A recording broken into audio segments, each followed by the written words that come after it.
Hello दोस्तों, मैं सुभय कुमार।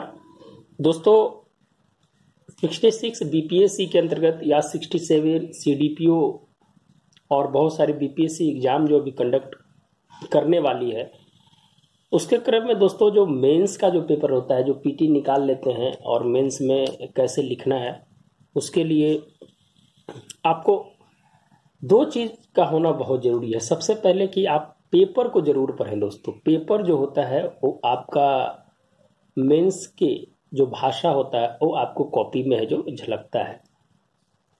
और इस वीडियो को लास्ट में देखिएगा, हमने पेपर को पढ़ने का तरीका हम बताएंगे दोस्तों कि कैसे है जो पेपर को पढ़ा जाता है। हम इस वीडियो के बाद है जो थोड़ी हम बताएंगे उसमें कि क्या कैसे है जो कंटेंट को निकालना है, कैसे है जो लिखना है, वो चीज़ हम आपको इसमें बताएंगे। दोस्तों, वीडियो अच्छा लगता है तो निश्चित रूप से शेयर करें, ताकि जो मेरा मनोबल है जो उसके अनुसार है जो बढ़ेगा और आपके लिए जो हम वीडियो लाते रहेंगे। दोस्तों, आज हम केंद्र राज्य संबंध के ऊपर है जो टॉपिक आज मेरा है, और ये इस बार का 66 बीपीएससी का बहुत ही संभावित टॉपिक है जो इसको माना जा रहा है कि केंद्र राज्य संबंध से पूछे जाएंगे इस बार के संबंध।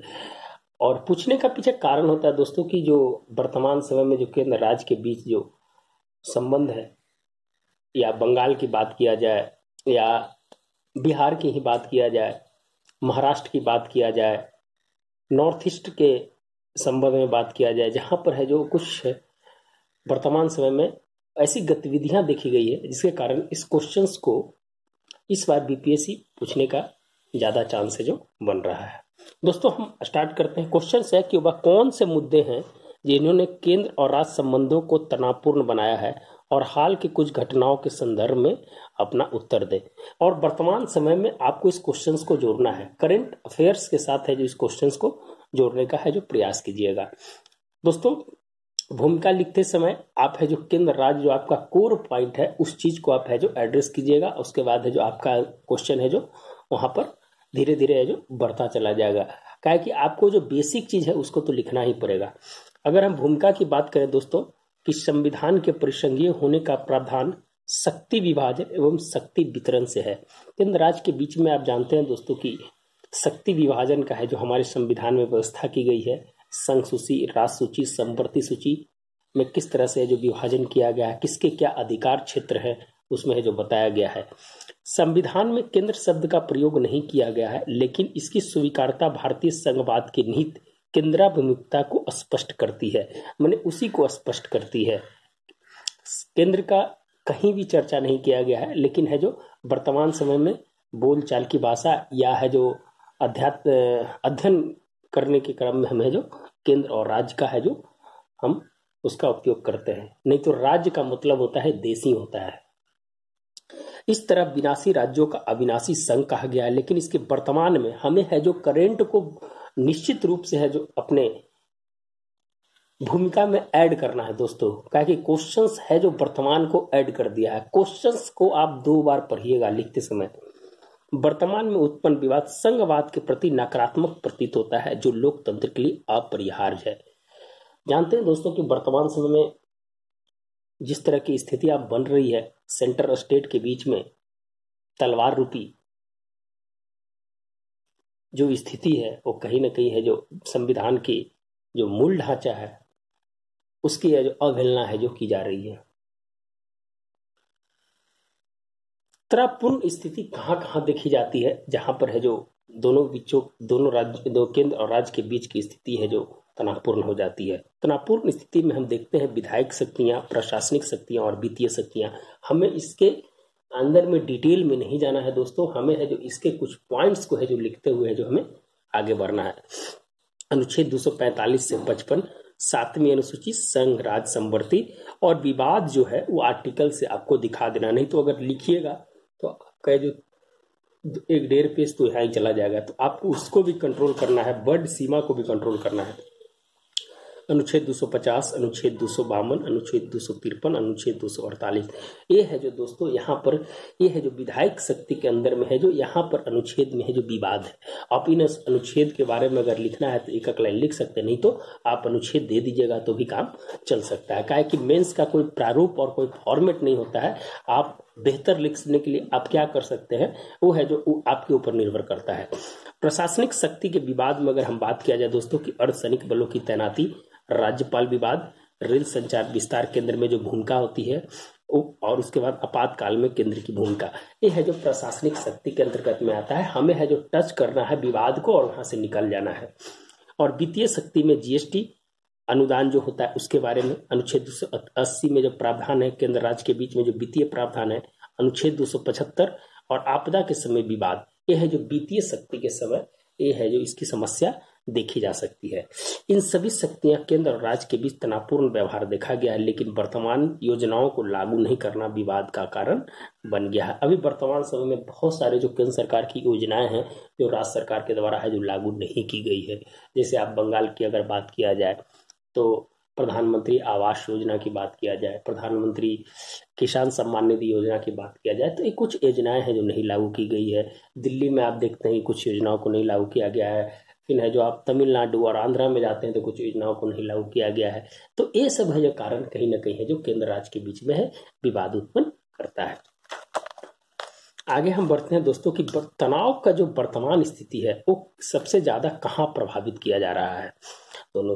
तो अगर हम तनाव को अगर वर्तमान में देखा जाए तो बंगाल में जो अभी हम बता रहे थे कि जो विभिन्न योजनाओं जो है केंद्र द्वारा प्रायोजित है उसको है जो लागू नहीं करना, दोनों राज्यों के बीच तनाव की स्थिति बन जाती है। सम्मान निधि योजना, आयुष्मान योजना और आवास योजना।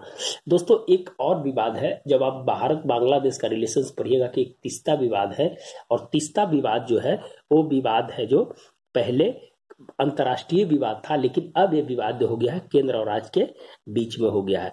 अगर थोड़ी सी अगर कहानी अगर जानना है दोस्तों तो आप जो निश्चित रूप से जानिए कि जो नदी जल आयोग जो भारत बांग्लादेश के बीच बना था उसमें है जो तीस्ता नदी का पानी जो है वो 50% है जो मांग करती है बांग्लादेश, लेकिन भारत सरकार उसको वर्तमान में 39.7% देती है। इसके पीछे कारण है दोस्तों कि जो बंगाल का जो 7 ऐसे जिले हैं उस पानी से ज्यादा प्रभावित होते हैं। अगर वो पानी अगर बांग्लादेश को दे दिया जाए तो वहां पर की जो स्थितियां हैं वहां पर कृषि और मत्स्य ब्लू इकोनॉमी जैसी स्थिति है वो कहीं ना कहीं है जो बंगाल के लिए है जो नकारात्मक हो जाएगा। वहाँ की आर्थिक गतिविधियां जो है वहाँ कहीं ना कहीं है जो कम होती जाएगी। इसीलिए जो बंगाल सरकार थी वो बोले कि हम है जो इस 7 जिला को हम किसी भी हालत में है जो पानी है जो बांग्लादेश को हम नहीं भेजेंगे। तो ये संबंध जो है अंतर्राष्ट्रीय जो भारत बांग्लादेश के बीच था अब है जो है भारत और केंद्र और राज्य के बीच में हो गया। तो ये कुछ है, और बाद में अगर तीस्ता विवाद के बारे में जानना है तो भारत बांग्लादेश के आप टॉपिक में जाइए, वहाँ विस्तृत से हम बताए हैं कि कैसे है जो अभी हाल फिलहाल में जो प्रधानमंत्री जी की जो यात्रा थी, आचस्मी यात्रा जो भारत बांग्लादेश के राजनीतिक वर्ष के था उसमें है जो इसकी चर्चा भी है की गई है, हमें जो पहले भी बताया है। दूसरे में दिल्ली में उपराज्यपाल की शक्ति को अभी है जो वर्तमान में एक विधेयक पारित हुआ है दोस्तों, विशेष अधिनियम 2020 जो पारित हुआ है उसमें है जो उपराज्यपाल की है जो शक्ति है जो उसमें ज्यादा दे दी गई है विधायक और कार्यपालिका शक्ति। लेकिन सुप्रीम कोर्ट का एक जजमेंट था कि चुनी हुई सरकार हमेशा सर्वोच्च होती है, लेकिन कुछ ऐसे क्लाउज है दिल्ली सरकार, दिल्ली जब केंद्र शासित प्रदेश बना था तो उसके कुछ क्लाउज है, उस क्लाउज जो है उस समय जो सरकारें थी उसमें है जो कहा गया है कि जो विधि व्यवस्थाएं हैं और जो भी है वहाँ की जो वो है जो राज्य सरकार के अंतर्गत जो केंद्र शासित राज्य है उस राज्य के अंतर्गत न होकर केंद्र सरकार के पास होगी। वो है जो आप एक रिपोर्ट से है, वो रिपोर्ट्स आप है जो पढ़ लीजिएगा, उस रिपोर्ट्स का नाम मैं भूल रहा हूँ। वो है जो स्पेशल जो वहाँ के लिए है जो बनाया गया था, और उस समय के प्रधानमंत्री थे उन्होंने इस रिपोर्ट्स को है जो सार्वजनिक भी किया था। आगे हम बढ़ते हैं दोस्तों कि 15वां वित्त आयोग की रिपोर्ट्स पे टर्म ऑफ रेफरेंस की अगर बात करते हैं तो टर्म ऑफ रेफरेंस में आप जानते हैं कि ये 15वें वित्त आयोग 2021-26 का रिपोर्ट्स है जो जारी कर दिया गया है।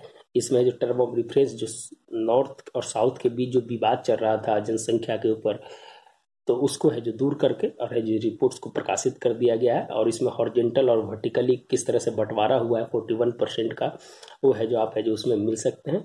और दोनों केंद्र और राज्य के बीच में जो कुछ विवाद थे उस विवाद को है जो 15वां वित्त आयोग में है जो भी दिखाया गया है। जीएसटी सभी राज्यों को 5 साल की सहायता राशि न देने पर जो विवाद, जानते हैं दोस्तों कि 5 साल के लिए कंपनसेशन देने की जो बात की गई थी जीएसटी काउंसिल में, वो है जो इस कोरोना काल में है जो आपदा स्थिति में संक्रमण काल की स्थिति में है जो केंद्र है जो इसे विड्रॉ कर दिया था, जिसके कारण है जो इसकी विवाद है जो उत्पन्न हो गई थी। कृषि कानून पर है जो विवाद अभी है, कृषि एक्चुअली है जो स्टेट सब्जेक्ट है दोस्तों, जानते हैं कि राज्य सूची का विषय है, लेकिन है जो अभी जो 3 कृषि कानून आए हैं वो ट्रेड से रिलेटेड आया है, APMC, contract farming competition commodity act, उस जो संशोधन हुआ है लास्ट वाला, इसमें है जो कुछ राज्य सरकारें हैं जो इस पे जो विरोध कर रही है। जैसे आप देख रहे हैं कि 137 दिन 138 दिन से वहाँ पर विवाद चल रहा है और आंदोलन चल रहे हैं। तो कृषि कानून पर भी यह विवाद हुआ है, इस पे बहुत सारे राज्य ने अपना कानून बनाया है और है जो उसके भेजा है कि इस चीज़ को रिपील किया जाए, लेकिन सुप्रीम कोर्ट ने इस पर स्टे लगा दिया है। और रिपील की होने की तो बात नहीं है, क्योंकि कोई भी कानून है जो संविधान सम्मत से पारित होता है। CAA NRC पर विवाद, ये भी है जो दोस्तों आपने देखा होगा कैसे है जो CAA NRC पर है जो विवाद हुआ। तो कुछ ऐसे मुद्दे हैं जिसपे है जो राज्य के बीच में विवाद है। नीति आयोग के सूचकांक पे भी है जो विवाद हो जाती है। नीति आयोग कोऑपरेटिव फेडरलिज्म की बात करता है, सहकारी संघवाद की बात करता है। CBI विवाद 7 राज्यों द्वारा समान सहमति है जो वापस लेना।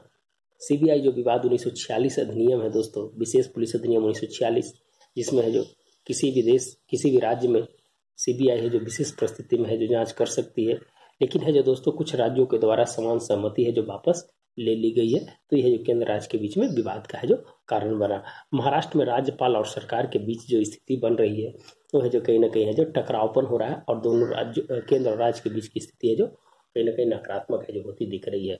आपदा प्रबंधन में बिहार जैसे राज्यों में बाढ़ प्रभावित क्षेत्र है और इसको है जो सरकार के द्वारा जो अनुदान को जो सीमित कर दिया है, जिसके कारण है जो बिहार सरकार भी है जो इस पे जो सवाल उठाई है। सेंट्रल यूनिवर्सिटी पटना की है जो बात जो डिमांड हो रही है कि सेंट्रल यूनिवर्सिटी विशेष राज्य का दर्जा, तो ये सब जो कहीं ना कहीं है जो दोनों राज्यों के बीच है विवाद का है जो कारण है। तो कुछ ऐसे वर्तमान जो स्थितियां है उसको है जो लेकर हम चलेंगे।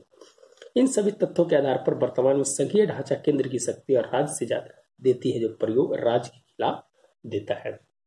ये जो कुछ कारण थे। CBI बात इसको है जो छोटा छोटा जब मेंस लिख रहा है तो 2-2 4-4 लाइन के बारे में लिख दीजिए। विशेष पुलिस अधिनियम 1946 के अंतर्गत राज्यों को जांच के लिए सरकार की अनुमति जरूरी होती है। जो सरकारें केंद्र के विपरीत होती है वह समान सहमति को वापस ले लेता है, जो संघवाद के प्रकृति के नकारात्मक हैं। तो दोस्तों उसी चीज को आपके पास थोड़ा नॉलेज होना चाहिए लिखने के लिए, तब है जो उसको आप है जो बढ़िया से है जो लिख सकते हैं। महाराष्ट्र या अन्य राज्यों में राज्यपाल की नियुक्ति आर्टिकल 163 और 154 का प्रयोग कर जनता के उत्तरदायी सरकार को अस्थिर करना से केंद्र के एजेंट के रूप में काम करने का दुष्प्रभाव है जो देखा जाता है। कुछ अनुदान की हम बात करते हैं दोस्तों कि कैसे है जो अनुदान पे है जो दोनों राज्यों केंद्र और राज्य के बीच है जो टकराव होता है। दोस्तों आर्टिकल 275 में है जो वित्त आयोग है जो इसकी अनुशंसा करता है और 280 में है जो वित्त आयोग की है जो चर्चा है। तो इसमें राज्य है जो अधिक से अधिक है जो लेना चाहता है और यह कल्याणकारी कार्य के लिए राज्यों को मिलता है। ये है जो उसकी स्वाभाविक है जो 41% जो मिलता है वो उसके स्वाभाविक है जो राज्यों को है जो प्राप्त होता है। लेकिन दोस्तों आर्टिकल 282 में कहता है कि जो स्वैच्छिक अनुदान जो उसका होता है जो केंद्र देती है उसमें क्या करता है कि अगर 100 रुपये अगर दे रहा है तो उसमें 80% है जो केंद्र की योजनाओं के लिए है जो लागू करने के लिए देता है और 20% जो होता है राज्य अपनी योजना के लिए लागू कर सकता है। तो यहाँ पर है जो रिस्ट्रिक्शंस है दोस्तों कि हम स्वैच्छिक दे रहे हैं तो आप है जो केंद्र की योजनाओं पर ही है जो आप है जो इसको खर्च कीजिए। तो यह है जो कहीं ना कहीं प्रेशर पॉलिटिक्स है जो यहाँ पर है जो खेला जाता है, इसके कारण है जो विवाद उत्पन्न हो जाते हैं। कृषि कानून पर केंद्र के बनाए गए कानून को पंजाब, बंगाल, केरल ने अपने विधानसभा में कानून बनाया ताकि तर्क दिया कि कृषि राज्य सूची के विषय है और केंद्र अतिक्रमण है जो इस पे नहीं कर सकती है। तो कृषि कानून के ऊपर भी है जो हमने है जो आपको छोटी चर्चा है जो मैंने कर दिया है। नीति आयोग सूचकांक पर कई राज्यों के संरचनात्मक परिवर्तन को कम दिखाया जाने पर केंद्र की स्थिति को अस्पष्टता है जो इसमें है जो कहीं ना कहीं है जो दिखाई नहीं देती है। हम आपदा प्रबंधन के अगर बारे में बात किया दोस्तों कि 2015 में अगर किसी राज्य को अगर 100% अगर आपदा आने पर केंद्र से सर्वेक्षण पर मिलता था तो वो है जो क्या हो गया है कि वर्तमान 2020 में वो है जो 100% को ना देकर सिर्फ है जो उसे 25% है जो फिक्स किया गया है ताकि है जो जितना भी आपको आपदा के लिए, जैसे बिहार के लिए 7,100 कुछ करोड़ रुपया मिलता है, तो उसको है जो मात्र अगर आपदा आती है तो उसका है जो उसका 25% मिलेगा, बाकी है जो उसको पैसा है जो नहीं मिलेगा। अब कितना भी है जो आपकी जान माल की क्षति हो, तो यहाँ पर भी है जो विवाद का एक कारण है जो उसको फिक्स कर दिया गया है। इसी तरह दोस्तों 15वां वित्त आयोग की सिफारिश होने पर केंद्र और राज्यों के बीच तनाव है जो बढ़ जाता है, और 15वें वित्त आयोग जो उत्तर भारत और दक्षिण भारत में जनसंख्या मुद्दे को लेकर है जो इस पर जो इस बार चर्चा है जो ज्यादा थी, कि हम है जो 1971 के बाद जो जनसंख्या जो हुआ था और जो उसके बेस लाइन को माना गया था 2011, उसमें है जो दक्षिण भारत के देश थे उन्होंने जो कंट्रोल किया था जनसंख्या पे, तो बोला कि इसको हमें लाभ मिलना चाहिए, लेकिन वित्त आयोग ने है जो इसे है जो दोनों बीच पक्षों को जो कुछ दूसरे स्तर से है जो उस राज्य सरकार को पर्यावरण पर या कुछ स्पेशल एक्सपेक्ट में उसे रखकर है जो उसे कटौती करके उस राज्य को है जो दिया गया है, ताकि जो दोनों को बैलेंस कर किया जा सके। इसके विवाद के अनुरूप आर्टिकल 356 का प्रयोग राज्य सरकार के लिए स्थिर करने का आरोप हमेशा केंद्र के ऊपर लगा है। 1970 के दशक के बाद इसे प्रयोग से केंद्र से भी है जो तनाव की ओर है जो आगे है जो धीरे धीरे है जो बढ़ती चली गई। वर्तमान दिल्ली उपराज्य विशेष अधिनियम के तहत चुनी गई सरकार को शक्ति को कम करना और उपराज्य की शक्तियों को बढ़ा देना इसे लोकतांत्रिक प्रक्रिया में नकारात्मक को दिखाता है। अगर हम निष्कर्ष पे जाए दोस्तों, तो केंद्र और राज्य के बीच शक्ति का विभाजन संविधान के अनुरूप सकारात्मक भी की गई है, लेकिन संघीय स्वरूप से राज्यों के विकास और संवैधानिक प्रावधान का प्रयोग केंद्र के सहयोग से ही हो सकता है, जिसे निरंतर गतिशीलता, विकसनशील और भविष्यगामी परिणाम हो जो लोकतंत्र को मजबूत बनाता है। हमें लास्ट में हमेशा दोस्तों निष्कर्ष को इसको पॉजिटिव सेंस में लेते हुए हमें जो लिखने का है जो प्रयास करेंगे। तो दोस्तों आज हम है जो केंद्र राज्य के बीच है जो छोड़ के जा रहे हैं, और कुछ पेपर पढ़ने का तरीका है जो दोस्तों हमें जो आपको बताते हैं कि कैसे है जो पेपर आपको पढ़ना है, जिसपे है जो आपको कैसे है जो अपना स्थिति मेंस के लिए है जो बनाना है।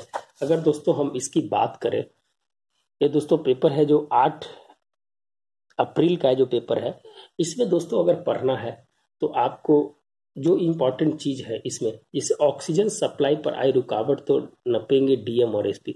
अब इसकी जो इम्पोर्टेंट चीज है आप इसमें से पढ़िए कि आपको क्या है जो इसमें जरूरत है जो मेंस में क्या आ सकता है। तो अभी दोस्तों जानते हैं कि ऑक्सीजन की जो सप्लाई है जो कम गई है, तो इसके लिए सरकार ने है जो क्या कदम उठाया, पीएम केयर फंड्स के पैसे का उपयोग कर रहा है। भारत में जानते हैं मात्र 160 प्लांट ही हैं जो ऑक्सीजन है जो बनाती है, और मात्र 2200 है जो गाड़ियां है जो लॉजिस्टिक में इसका काम किया जाता है। तो इसके लिए क्या क्या किए जा रहे हैं, तो इसके लिए है जो जर्मनी से है जो ऑटोमेटिक प्लांट को है जो मंगाया जा रहा है। फिर है जो दोस्तों भारत और अमेरिका से है जो एक समझौता हो रहा है, जिसके कारण इस जो समस्या है उसको जो जल्दी से उसको निपटारा किया जा सके। एक अधिनियम है दोस्तों वहां पर अमेरिका का रक्षा अधिनियम एक है 1950, जिसमें है जो कहा गया है कि अगर किसी भी स्थिति में अगर किसी भी देश को अगर इमरजेंसी अगर उसमें जरूरत पड़ती है, तो जो बैन किया गया था भारत के ऊपर 34 से 35 वस्तुओं का, जिसमें है जो इसको भी है जो रखा गया था, जो इक्विपमेंट्स यूज होते थे उसको है जो उस समय खोल दिया जाएगा। तो अभी वर्तमान समय में है जो उस पर जो बातें चल रही है, और जल्दी है जो उसको उस जो नियम के तहत बैन किया गया था उसे है जो उसको तुरंत है जो भारत को जो मुहैया कराया जा सकेगा। फिर है जो भारत में जो तेजस है जो प्लेन है, उससे है जो ऑक्सीजन बनाने का है जो काम है जो किया जा रहा है। तो कुछ आर्टिकल के माध्यम से है जो आप है जो उसमें जो इम्पोर्टेंट चीज है उसको आप है जो उसमें देखिएगा। बहुत सारी चीज है कि वैक्सीन को पेटेंट बाध्यता खत्म करने के लिए अमीर देश बन रही अड़चन। यह जो दोस्तों WHO के 2001 अधिवेशन जो हो रहा था, मरीकश में जो अधिवेशन हो रहा था, उसमें कहा गया था कि किसी भी समय अगर किसी भी देश में अगर वर्ल्ड में आपदा की स्थिति आती है तो कोई भी देश है जो उस चीज का पेटेंट है जो नहीं रखेगा। लेकिन है जो दोस्तों जो विकसित देश है जो इसके ऊपर है जो हावी है और कह रहा है कि इसका पेटेंट है जो होना चाहिए, किसी भी देश का है जो आर्थिक चीज है। तो कुछ है भारत के साथ 35 से 36 देश हैं जिस भारत का समर्थन मिला, और भारत इसे WHO में है जो रखने का है जो प्रयास कर रहा है। इसे निगेटिव डिप्लोमेसी कहा जाता है। तो ये सब कुछ छोटी छोटी चीज है जो आप है जो आपको काम करेगा वहां पर दोस्तों। फिर है कि चुनाव आयोग ने बंगाल के रोड शो और वाहन रैलियों पर लगाई रोक। तो चुनाव आयोग से रिलेटेड अब क्या क्या है आचार संहिता स्वच्छ बनाने के लिए क्या क्या किया जा सकता है। तो आप है जो चुनाव आयोग से रिलेटेड जो भी रिलेटेड है, आप यहाँ पर लिखने का प्रयास कीजिए कि भाग 15 में है, 324 से 29 में है। इसके लिए तकनीकी रूप से चुनाव आयोग क्या कर रही है, अभी वर्तमान में कौन है जो उसके मुख्य चुनाव आयुक्त है। तो ये सब चीज़ है दोस्तों, आप है जो वहाँ पर सुशील चंद्रा है जो अभी बनाए गए हैं, तो ये सब चीज़ है जो वहाँ पर लिखने का प्रयास कीजिएगा। निवेश जुटाने के लिए भारत और अमेरिका में स्वच्छ ऊर्जा साझेदारी की घोषणा अब है जो दोस्तों इसके लिए है कि पेरिस सम्मेलन हुआ है, वापस है जो अमेरिका आ गया है। तो पर्यावरण सुधार के लिए क्या क्या किया जाए, तो पर्यावरण सुधार के लिए है जो क्या, तो क्लाइमेट एक्शंस है जो उसके लिए लिया जाएगा। कार्बन फुटप्रिंट की कमी देखी जाएगी। आपको पता है दोस्तों कि दुनिया की 80 करोड़ आबादी है जो समुद्र तल से मात्र 100 किलोमीटर के इर्द गिर्द रहती है। अगर मान लीजिए कि आपदा की स्थिति आएगी तो क्या आप ऐसा मंजर देख सकते हैं कि कहाँ तक है जो इसका प्रभाव है जो पड़ेगा। 8,000 प्रजातियां हैं पक्षी की, 4,000 प्रजातियां हैं जो लुप्त हो गई है। तो इस चीज को इसीलिए इसका जो नाम दिया गया है दोस्तों, पर्यावरण से रिलेटेड जो दिया गया है, क्लाइमेट रिफ्यूजी का नाम दिया गया है। तो ये सब वर्ड का है जो आप है जो वहां पर यूज कीजिए। विकास बनाम पर्यावरण, हम विकास की तो लंबी लंबी सीढ़ियां खड़ी कर रहे हैं, लेकिन पर्यावरण को अनदेखी कर रहे हैं। उससे है जो क्या इफेक्ट पड़ेगा आप जानते हैं। एयर क्वालिटी इंडेक्स है जो कितना प्रभावित है जो भारत कर रहा है। दुनिया के 20 में से 15-16 ऐसे शहर है जो भारत के हैं, गाजियाबाद, ये सब शहर बहुत ज़्यादा है जो कॉम्प्लिकेटेड है। पर्यावरण को हमें बचाना होगा, हमारी है जो नींव है, क्या है कि हमें सतत विकास की ओर बढ़ना है। तो ये सब चीज़ है दोस्तों कि हमें पर्यावरण से है जो हमें काम करना है। इसे क्या क्या है, पेरिस सम्मेलन की बात हो गया, एसडीजी इंडेक्स की बात हो गया, एयर क्वालिटी इंडेक्स की बात हो गया। तो आप है जो उस चीज़ को है जो रखने की बात कीजिएगा। भारत ने है जो 2005 में के जो कार्बन फुटप्रिंट है 2030 तक है उसके जो 33 से 35% कम करने का लक्ष्य रखा है। 2050 में न्यूजीलैंड ने बोला है कि हम इसको 0% कर देंगे। अमेरिका और चाइना जैसे देशों ने है भी है जिसपे सकारात्मक भूमिका निभाई है। तो ये सब चीज है जो निश्चित रूप से है जो आपको काम करेगा। दूसरी चीज है कि दोस्तों की ब्रिटेन ने भारत को नहीं दी अतिरिक्त उड़ान की संचालन की इजाजत। रेड लिस्ट जारी किया है दोस्तों कि है जो भारत के जो उड़ान को अभी है जो वहां पर है जो जाने नहीं दिया जाएगा कोरोना बढ़ने के चलते। तो ये सब चीजें किस तरह से जो हमें लिखने का प्रयास करना है उसके बारे में मैं जो आपको बताया है कि कैसे कैसे है जो लिखना है। तो और है बहुत सारी चीज है जो आर्टिकल आपको देखने के लिए मिल सकता है कि कोरोना से मुकाबले में जन भागीदारी जरूरी। आप जानते हैं कि अभी जो टीका है, एक सर्वे हुआ है, उस सर्वे में है जो कहा गया है कि 63% है जो लोग है जो इस टीका से भाग रहे थे कि है जो इस टीका नहीं लेंगे। तो इस तरह से इसे जागरूकता फैलाना है। जन जागरूकता से ही है जो इस चीज को है सुलझा जा सकता है। हमें है जो अभी वर्तमान समय में अभी जिस प्रकार की स्थिति बन रही है वो है जो बहुत ही दयनीय और बहुत ही विकराल स्थिति है। जो सेकंड जो वेव आया है कोरोना का, तो उसमें कैसे है जो हमें पंचायती राज व्यवस्था में किस प्रकार से स्थानीय स्वशासन को है जो इसको यूज किया जाए, जन जागरूकता को फैलाया जाए। तो इस पे जो कहीं ना कहीं है जो इसमें कहाँ कहाँ किससे कनेक्ट करना है, इस चीज को है जो आपको लिखना पड़ेगा। तो इससे क्या होगा कि आपकी जो मेंस की जो राइटिंग स्किल है वो धीरे धीरे है जो बढ़ती चली जाएगी। हमें है जो किस प्रकार से हमें और जन भागीदारी को है जो इसमें बढ़ाया जाए। तो ये सब छोटी छोटी चीज है, इसको आप पढ़िएगा और लिखिएगा, उसके ऊपर लिखने का प्रयास कीजिएगा ताकि जो आपका आंसर है जो और बढ़िया बने। तो दोस्तों वीडियो बहुत ज़्यादा लंबा हो जाएगा, तो इसीलिए आज हम यहीं तक रखते हैं। फिर जो नेक्स्ट वीडियो में है जो हम आपके साथ आएंगे और मिलते हैं दोस्तों। अगर किसी प्रकार का कुछ होगा तो आप कमेंट बॉक्स में लिख कर है जो बताइएगा ताकि ये जो हम उसका समाधान कर सके जहाँ तक उससे बन सके। धन्यवाद दोस्तों, मिलते हैं नए वीडियो के साथ। और यही एक रिक्वेस्ट है कि शेयर कीजिए, लाइक कीजिए और कुछ सुझाव है तो ज़रूर दीजिए और लोगों के बीच बताइए कि इस तरह से है जो पढ़ा जा सकता है ताकि है जो सफलता की ऊंचाई पर है जो पहुंचे। धन्यवाद दोस्तों।